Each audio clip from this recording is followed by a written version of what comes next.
Hello, doctor. Hello, hello. How are you? I'm great. How are you? Doing great, thank you. Thanks for joining us on this actually little cloudy, rainy day in Southern California. It is. I know I was going to show off our view, but it's not looking so You do hot. have one of the best views of all of the offices in LA. Thank you. Please introduce yourself. All right. Well, I'm Dr. Noam Greenbaum. I am a pediatric dentist in Encino. My office is Pediatric Dental Club, and it came to life literally through Greg. What would you like to know? What can I share? Let's get into that. Our goal is of having this conversation is simply the fact of you sharing your story.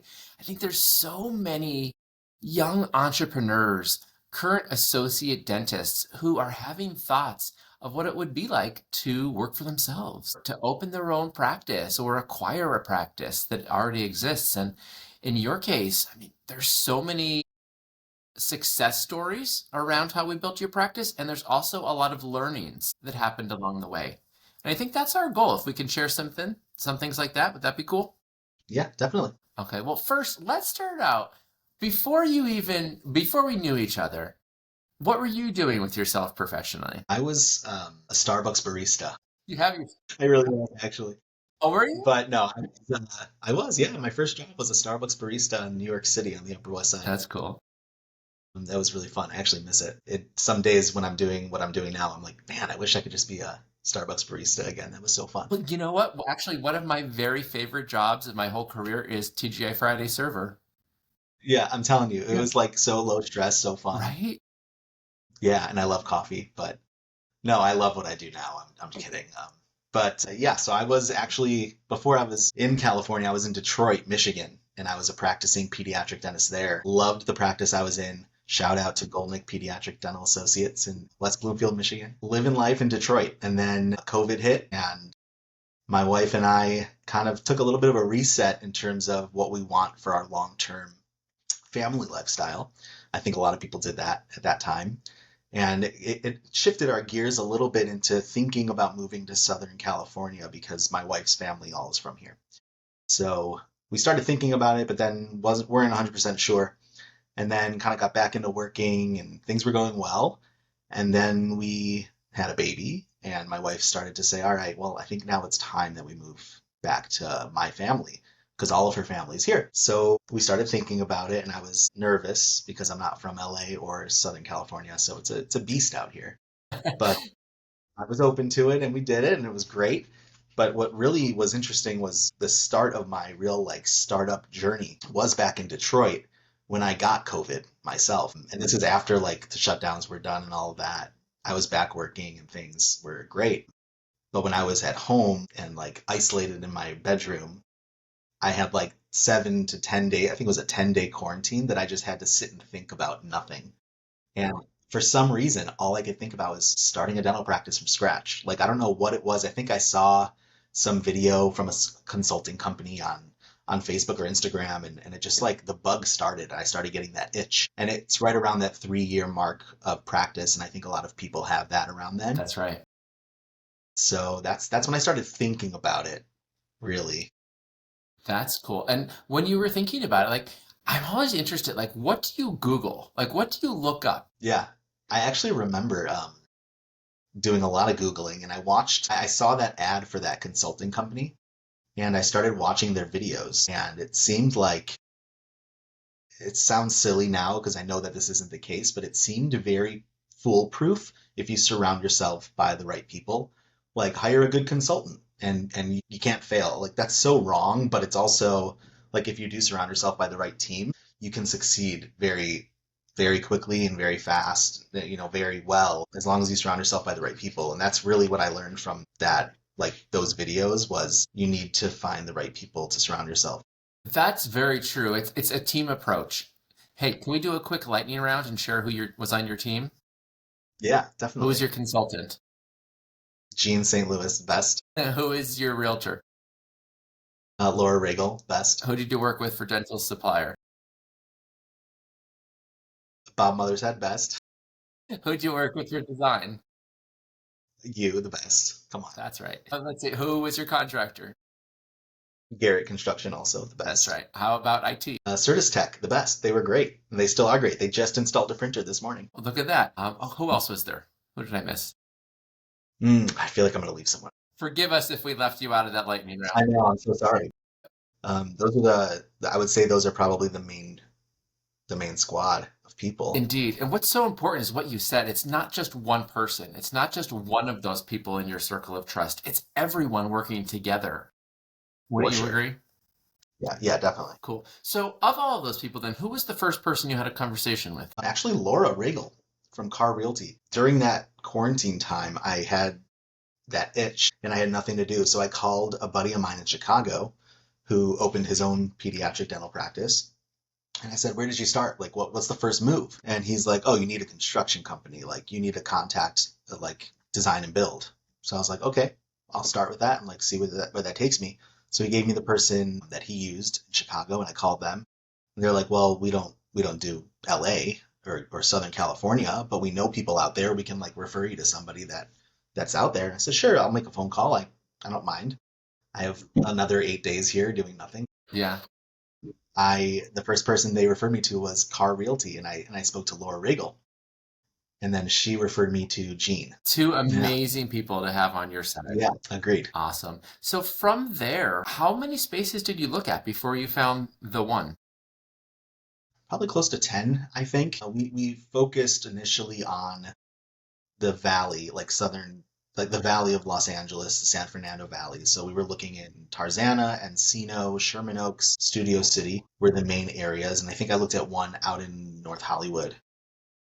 And when you were Yeah. looking for that space, I mean, being someone who, as you mentioned earlier, you're not from Southern California, how were you narrowing down that space? Was it close to home or just an area you knew? Yeah, I wanted to be about 30 minutes from my home, within 30 minutes, because right, I was associating 2 hours from home at the time. So I wanted to be about 30 minutes from home, But at you were least. associating 2 hours?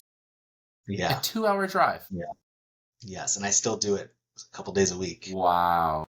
Yeah, yeah, it's a great practice though, so it's worth my time and to drive out there. It's the patient base is amazing, and it's very different than my patient population in my practice, so I get a little bit of different flavors when I work during the week, which is really nice. So yeah, they're great. Let's pivot to that conversation for a minute. Yeah, sure. You have your own practice. How many days a week are you open there? Right now, two every week, and random weeks we'll do three. Okay, so and then you also have another position because a lot of, Yes. and that's a success strategy as you start and grow your business. How is that working out for you? It's a tough balance, honestly. It's great because you need to support your family and support yourself. So I need to associate so I can bring in income. And it helps your practice too because whatever your personal growth is, that's your practice growth too. And our practice started from scratch, like we're talking about, with zero patients. And we're building, we're getting there, but you can't be open 5 days and have to support a team for 5 days and things like that. So paying all those bills and everything, you gotta make sure you balance it That's out. right. I just remembered somebody we forgot in the circle of trust. Who is your marketing and branding? Of course, I can't believe it. I can't believe I forgot that. Wonderist, the best. They're fantastic. They worked with me on my logo and my website, and I love my website, love my logo, all that stuff. They did such a good job. And what reminded me is because how do you attract patients? Because that brand awareness is something in a world that people are finding you via Yelp and Google and referrals. What are you seeing being the best strategy there for getting new patients through the door? Our best strategy so far has been Instagram ads. Really? Actually, yeah. Other than word of mouth referrals, which has been amazing, you can pay hundreds and thousands of dollars in Google ads, and they're important. And SEO is super important, and it's a slow build, and it takes time. And not getting frustrated in the beginning is super important with that because it takes months to years to build a proper Google presence, and Wondrist is so good at that. But if you want like fast results initially, I have found Instagram to be super helpful because it's a way for us to get patients in the door without actually getting them off their couch. Like they see our practice, which is so pleasing to the eye, and it kind of draws them in initially. And then they might click on, your page and see a video that you're talking to the camera about pacifiers or whatever it is, and then they get to know you a little bit. It might bring them to your website, and then they learn more, and it's driven quite a few patients to our practice.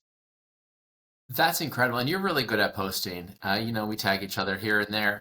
I try. You're I'm not great, but I try. Thank you. well, hey, being a social media leader is a whole full-time profession, isn't it? Yeah.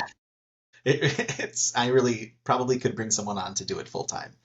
I'm getting a little bit better at CapCut, but it's wow, it's a lot. That's one of those tools though. You use the templates and boom, boom, boom. I mean, it's pretty fun to It use. helps. Yes. Speaking of one of the newest things that was highlighted on your Instagram stories is you just brought a Lightzilla. Yes. We love that thing and our patients love it too. We talk a lot about in pediatric dentistry. I am still learning this. I am so blessed to be surrounded by a team of designers who are really into creating a neurodiverse, welcome space for patients of all abilities, for kiddos of all abilities. And my gosh, the learnings around this, whether it's the color, the lighting, the tactile activities, how to transition them naturally from that reception area into the treatment area. Once they're in the treatment area, I'm working with this incredible pediatric dentist right now who it's like not even going to the dentist. She's literally painting their nails while they're in the Yeah, chair. You do so many other things in a that's right. pediatric dental office besides dentistry. That's right. Dentistry is actually pretty quick with pediatric dentistry. It's all the other stuff that we're doing that takes time. Yes. Is there one thing that you're known for that the kiddos remember you for in that manner? I don't know. I don't know. Maybe my dad jokes. Although I think the moms are laughing out of pity. I don't think they're that good. But I do like sharing dad jokes. No, I don't think so. Something that's really nice is community member patients, like patients that see me on a regular basis outside of the practice, whether it's at my daughter's school or our synagogue that we go to. That's really fun because they like run up to me and say, "Hey, Dr. Noam," and they give me high fives. And like that's what we do it for. Like that's the best. And that's one of the reasons I wanted to practice so close to home, is so that I could see the community that I'm in. And that's brings me the biggest joy. It's awesome. We talk a lot about, I mean, you're in business now, you're also still driving far away. Let's rewind back to as you were having those thoughts. What was that conversation like with your wife and your family? Because so many of us, we have to devote, me included, we have to devote so much time and energy into growing a business. And there's a balance between that and family life. What was that conversation like for you with your wife? It was great. I mean, she's super supportive. I think the biggest thing for us as a couple that we realized was it's a big time investment early on in the process so that you have a lot more time flexibility later. And I'm a dad like through and through, so I want to be like at every school event for my girls. I want to be at everything that they have. So if I want to like take off a day or half a day to do that, I want the ability to. Maybe right now I can't always because I'm in two different practices and I'm busy with the startup, but once we're really full throttle practice, I'll hopefully have that much more time flexibility. So that was really what we put our focus on, just that simple fact that we want total time freedom. That's a really great value. Really great. And it's a really great perspective that you say, you just put in some time now and you will have that flexibility moving forward. That's what we hear from a lot of dentists, that flexibility of time when they're opening their space. Let's get back into your team because I think you had the best, as you mentioned a couple times. What what was, for instance, one thing that stands out to you that Jean helped you with? I have an amazing mother and an amazing mother-in-law. Jean is like that third mother presence that I needed throughout this process. Like, I mean, we've talked, Jean and I have spoken for hours upon hours, and she's always the perfect listening ear. She supports me in any decision that I want to make. She'll even like she'll be like, I can do it if you want. Like, I'll send the email. I'll make the phone call, like whatever you need so I can support your practice. It's just amazing. Like I've heard from friends that have used other consulting companies that they hire the company and they help them with the startup process and they're great. And then once the doors open or once they're halfway through the build process, it's like cut off. Here's a build for my next 12-month phase or whatever it is, and it's very transactional where Gene has become like a friend. Like literally I call Gene one of my closest friends. Like when we talk, the first conversation is never about the practice. It's always like, how are you? How's your wife? How are your kids? What's going on? How do you feel about this? She's just always thinking about her clients aren't clients, they're your friend. So I love Jean. I couldn't recommend Jean more. What is one thing that stands out to you, though, that you're like, I think navigating timelines and decision making because as a person, that's probably my biggest flaw is decision making, like my biggest weakness. I think a lot of us go through it, but I can't choose what ice cream to get. I mean, Get them all. well, what I've learned is actually I started getting the ice cream flavor that I know my daughter likes because she has inherited this quality. So she'll order ice cream and then she'll want to switch immediately. So I just order whatever I know she's going to eat so that I know that she can just have it right away. That's awesome. But anyway, Jean is just she would be like, all right, you have 4 days. You got to make this decision. We gotta hire a marketing company. It's got to be either Wonderist or someone else. You got to make that decision. Or like I went through that with my logos. I went through a bunch of rounds of logos and I came close on one and then we pulled back a little bit. We almost renamed the practice at one. It's just going through that with her experience and her being able to say, no, this one's gonna work. I know for a fact this one's gonna work. So that was huge. Well, there's a million decisions that had to be made Oh over my the God. past couple of years, right? And you can get into decision fatigue. It's just too many Indeed. for one person to make by themselves. Indeed. Well, we talk about design. One of the first things we do after you found your space, actually, you started working with Bob, you mentioned, and created a floor plan, a preliminary test Yeah, fit, which we called to make sure everything that's would fit right. within the space. So when you and I started talking, we kind of inherited that plan and then we enhanced that plan Yeah, to definitely. incorporate your design elements. And we have to call out your private office. Sitting in it right Sitting now. in your It's great. private office, that was something that was really important to you. Yeah, And it was. I work with so many people say, oh, I'll be fine with a little niche or I'll be fine with this little closet. And I really love that you held strong in that because there's so much going on outside of that door. Patience and team. And it's important that you have a spot that feels good for you. Yeah, definitely. Yeah. But going through the design process, though, the floor plan, of course, is the first step. But then we got into design. I think I probably threw a lot of decisions your way. From the start, from the conceptual part of design to where it is now as it's built, it varies. I think this is where we had a Yeah, lot of learnings, right? definitely. What we did is you showed inspiration. I remember your inspiration like it was yesterday. Actually, I remember that call like it was yesterday. I also do, and I know where I was sitting too. Yes. And then so we interpret that inspiration and we create a design. And I remember coming back to you and you were excited and you're like, it's right for me. Yeah, And that's okay. That's part of the process. And then we developed it back and forth.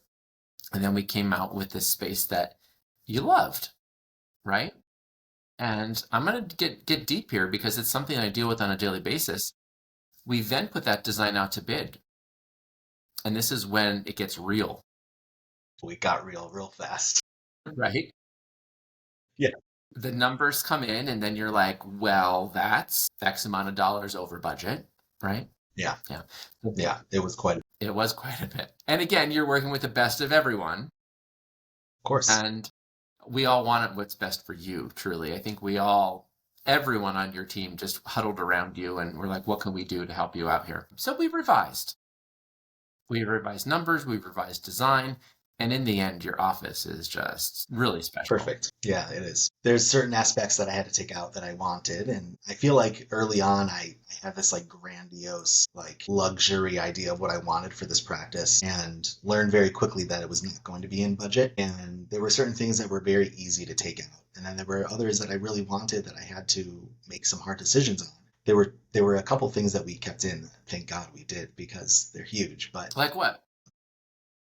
my patient door was like a that was never coming out of the design. We had to keep that in. I don't know. I can't really show it.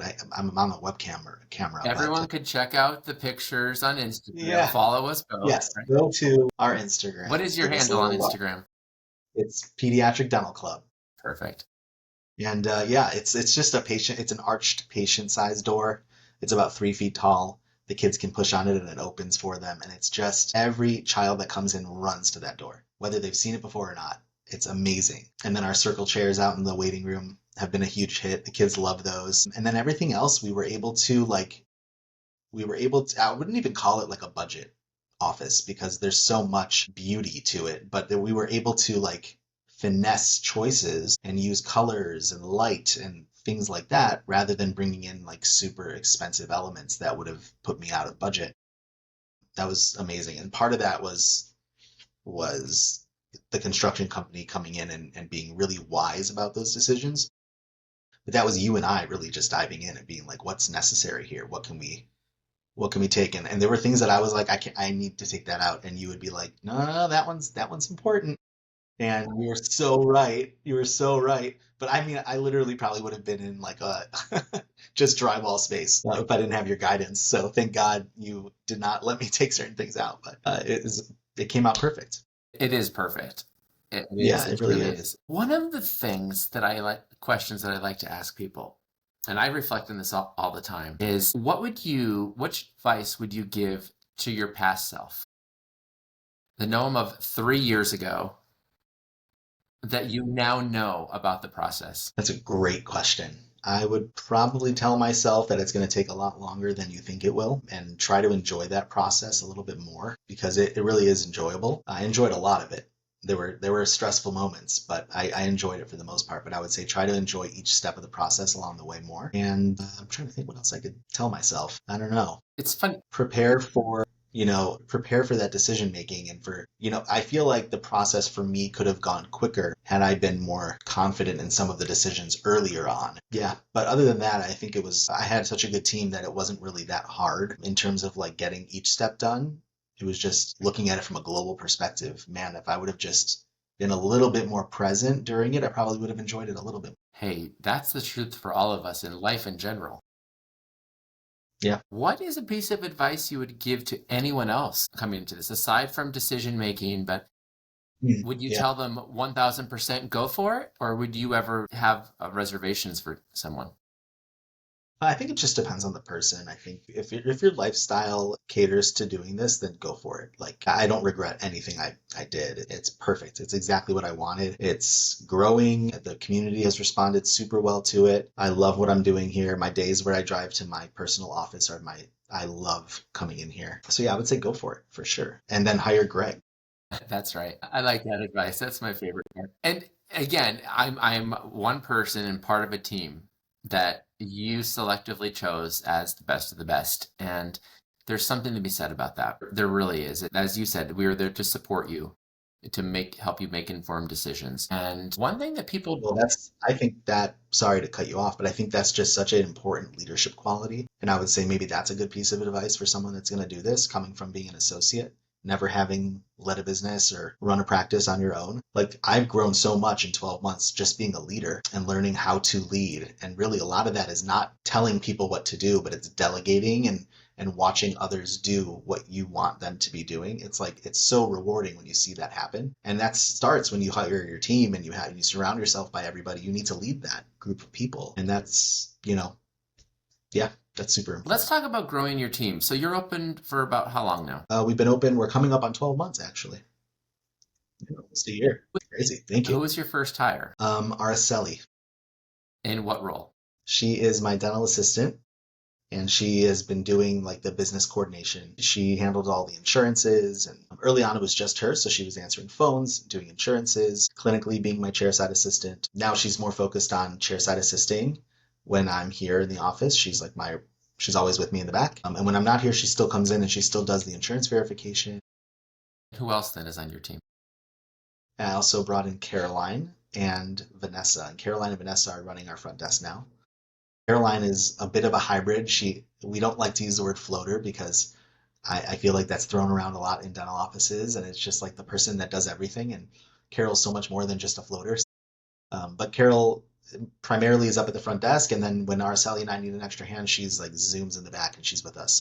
She's really good at taking x-rays, really good at chairside assisting. She's been doing more one-on-one chairside assisting, so that's been great. And then Vanessa is our front desk like lead right now. Like she's just sitting up at the front desk running the phones.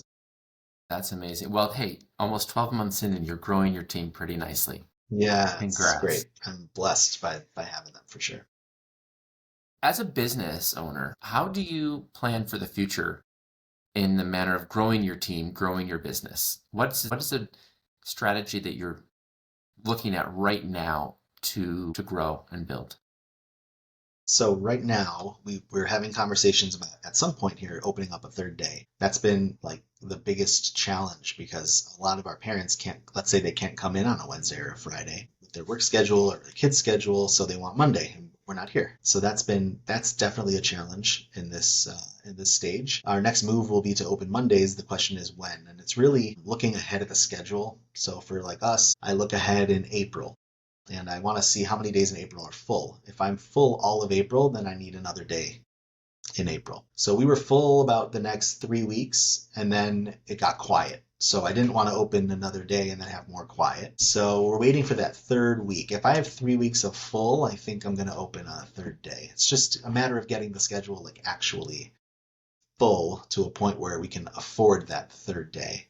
And a lot of that comes to like leaning on people that have done it before and finding out what worked for them and what didn't. I've heard both ways happening where people open too quickly, like they open 5 days a week right off the bat and they're just twiddling their thumbs. And then the opposite where they didn't open the third day and it really held their growth back. So we're like right at that stage where I think we're ready to open the third day, but just waiting for the phones to ring a little more. And once they do, I think we're going to be ready. Well, let's attract that for you. I'm ready to manifest it I right hear now. them ringing off the hook. That's right. It would be so great if the phone rang right now. Yeah, well, can I actually let me call you and make that happen? That'd be too good. Yeah. Look at you with your Detroit Starbucks. That's right. This was a gift from one of my receptionists at my office in Detroit when I left. And I use it every day here. That's really. Thanks, Erica. Shout out to Erica. We'll have to tag her. Yeah. Yeah. She would love that, by the way. Wonderful. Well, one other thing before I let you go here. It's so funny. Dentistry is such a small, tight-knit community. Yeah, it is. And we have some mutual acquaintances who, when we were working together, I was designing a couple other offices around the country, and it turns out that you knew them as well. That's right. Yeah. In Chicago, you have. Yeah, Boca Dental Studio, I think is the name of the practice. It's Luke Ayura. Luke is amazing. He's a close friend of mine from dental school. We had a lot of fun in dental school and after. And Luke is an amazing dentist. He has a unique practice in Chicago, and he practices in a couple other places too, but he does a lot of IV sedation dentistry. He does his own IV sedation, which is really unique. So he's a fantastic dentist and person. Amazing. He is, and his partner RJ as well. Yeah, RJ's Their great. office is incredible. Their treatments are incredible. So we were. I think I actually not even recalling exactly, but it's like we designed it and then somehow connected the dots with them, right? Yes. But then I'll also thank you for another husband and wife team, dental team that That's right. you introduced us to. We're building a brand new practice for. That's a build, right? That's like a ground up build. Yeah, awesome. It's Yeah, an great people. orthodontist is Avi, Cher, exactly, and Dina is his wife. yeah, She's the periodontist. indeed, which is a fun And combo because it's under it one is roof and two very different practices.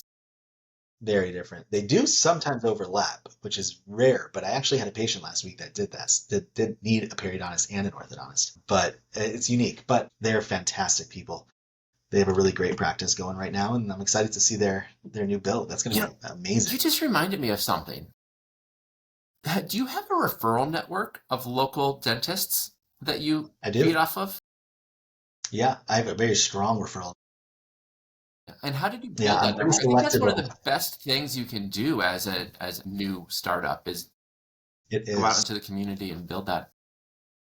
Yeah, and I'm pretty selective about my referral network. I wouldn't say burned in the past, but I've referred people before knowing the source I've referred to. Let's say that. And not here in LA, but it was when I was first practicing. And I had like heard about a dentist and someone asked me for a dentist that does this special thing. And I said, oh yeah, this person's great. They have an awesome reputation. And then the patient had a terrible experience.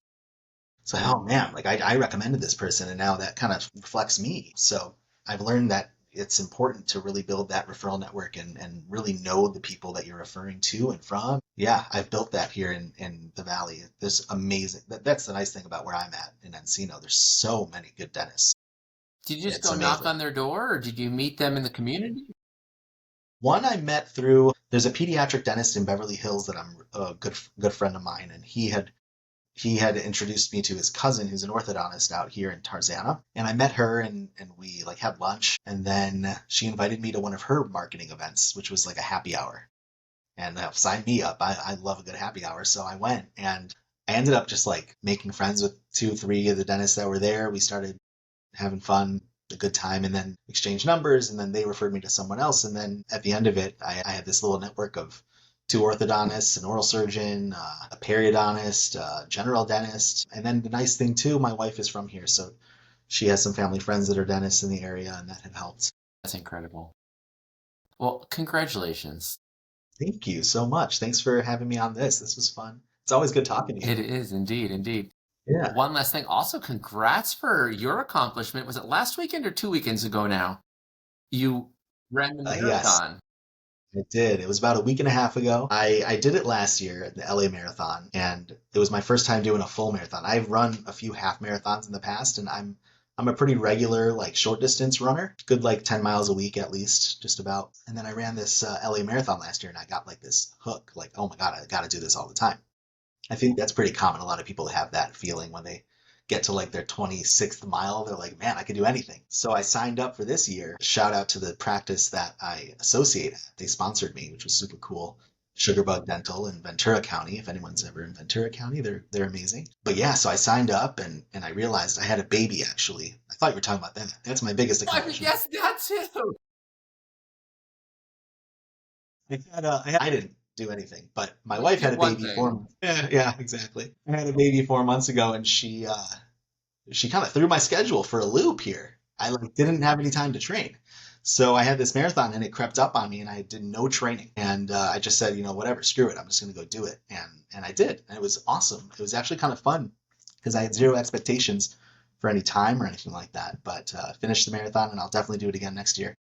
It was a blast. If anyone listening wants to run with you next year, Please. I ran alone and it was a little boring, but I did bump into friends along the way, which was cool because there's 25,000 people and you bump into someone you know is kind of wild. it is wild. But It is wild. yeah, And officially, congrats on your newest. thank you. My gosh. All righty. Well, thank you so much for sharing your time and Of your story. course. Thank you. All right. If anyone's looking for more info, I'm sure Dr. Noam is welcoming DMs, right? Yes, they can email me. You can give people my email, of course. All right. Thank you. Bye.